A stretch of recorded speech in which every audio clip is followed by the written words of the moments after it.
Good day, ladies and gentlemen. Welcome to Wealth Minutes with Michelle. I'm Michelle Keller. Good to see you. You know, something happened yesterday for the first time ever. The oil price went below zero. It has never ever happened before. Is this a sign, a good sign, or a bad sign for the future? Let's have a look at the price here. What happened yesterday? Here, the oil price, which was recently 21, $22 a barrel, it went below zero, below the zero line here, all the way down to $38. So they had to pay for someone really to get the oil, and now it moved up to above a little bit above zero. You know, it is hard to believe that the price of any commodity, let alone oil, can dip into negative territory. But that's exactly what just happened to the oil price forever, the first time ever. So what does that mean? The global economy is contracting. So the pandemic, which we're going through, has reduced the global demand of oil prices for oil by about 29 million barrels a day from, which was a year ago, 100 millions.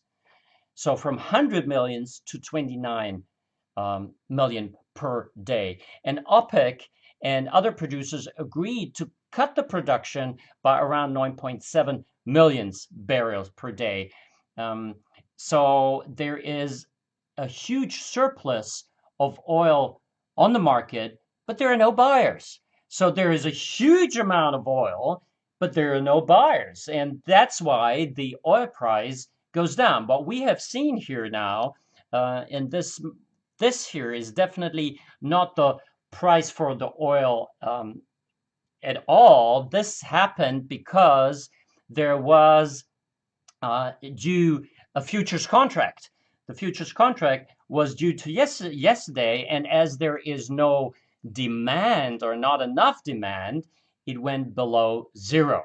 So there will be a new futures contract now. There is another one in June, and very likely, as the commentators are saying, it will be also uh, very likely quite low because it doesn't really look like why should it change in the future. So what's happening now in the oil? The storage, as there is so much oil, the storage capacity on land has filled up very quickly, and many oil importing countries has stored large quantities of oil and taking advantage now of the cheap prices that very likely may not last. So they're putting it everywhere where they can, on land and on sea. They're hiring big tanks so that they can put their oil. But this is it's it's an a capacity which will not last because there's only so much capacity to hold oil.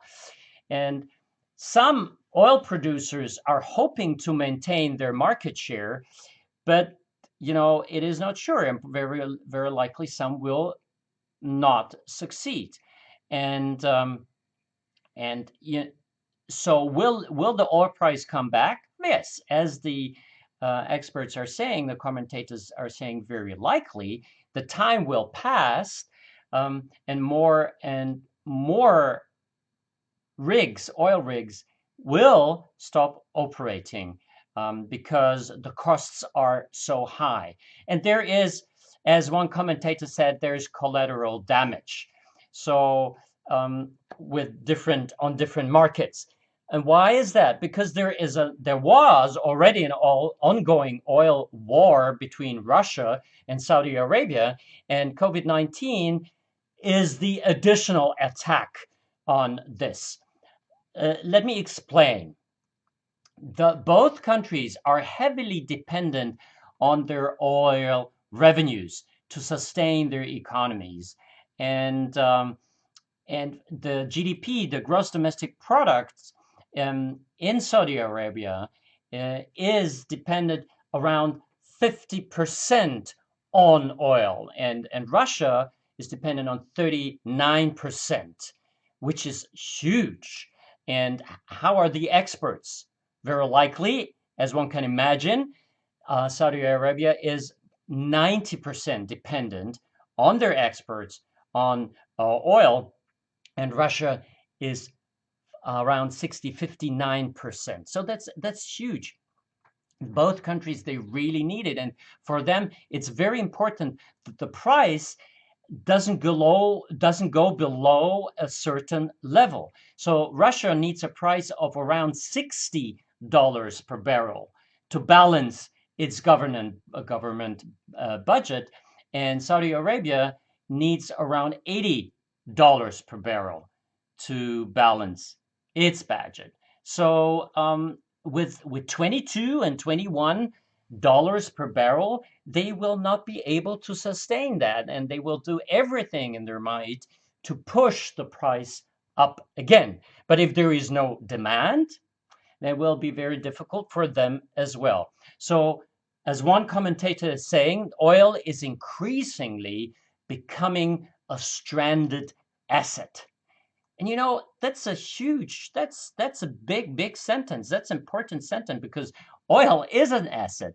The If we could say that the oil is the oxygen for the economy. Everything is based on oil. All the economy, everything what we're doing, almost everything what we're doing is based on oil. And if there is no oil, there is basically no economy. And that's why we have another kick in the wrong gear against the going forward, just going backwards to boost the economy. So, and as one commentator is here saying, it is likely that storage this time next month will be even more of an issue given the surplus environment. And so, in the absence of a meaningful demand recovery, negative prices could return for June. So, it doesn't look good. But what can you do? Why is this the end of is this the start of the financial crisis? I think we are in there already. It's not the start. It's one of the effects. Will the price go up? Yes, definitely it will go up. It will go up slowly because the demand will rise slowly, and all the governments are seeking for ways and ideas to get out and strategies to get out of this crisis as fast as possible. But it will take a while, and the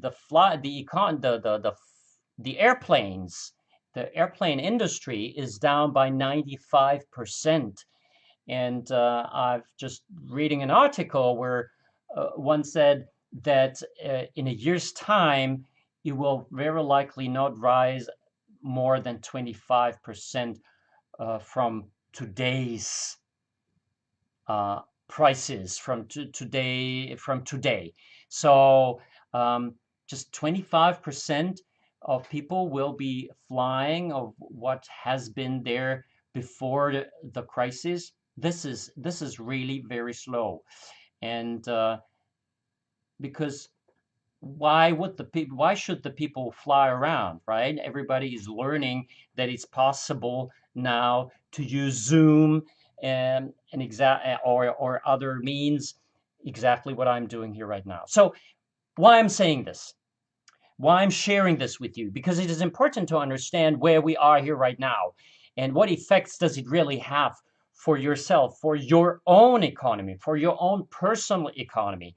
And to really go deeper into that, I am doing a special webinar so that you understand what is happening in the market, what is happening for you. Because if you want to protect what you have, want to protect your assets, and what not only protect your asset but also gain in this crisis, then you need to understand what is happening.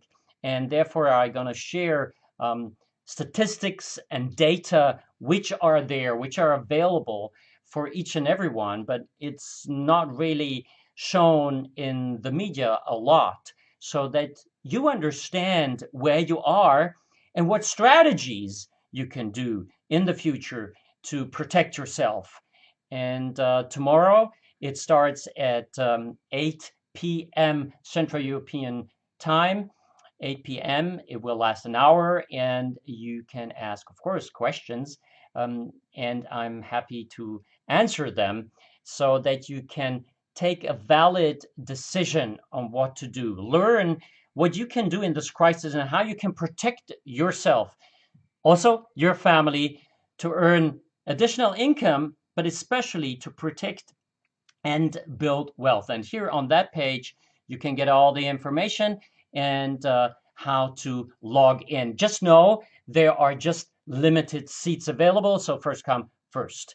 So therefore, I want to say thank you very much for being here today and listening to me. If you got any questions, please share that below, and I'm happy to answer them. And I wish you all the best, but definitely, really preserve your wealth and accumulate assets, especially in this time. It's possible, and prosper with your mindset, prosper with your wealth. It is possible. Educate yourself and stay healthy. I wish you all the best. Looking forward to talking to you tomorrow.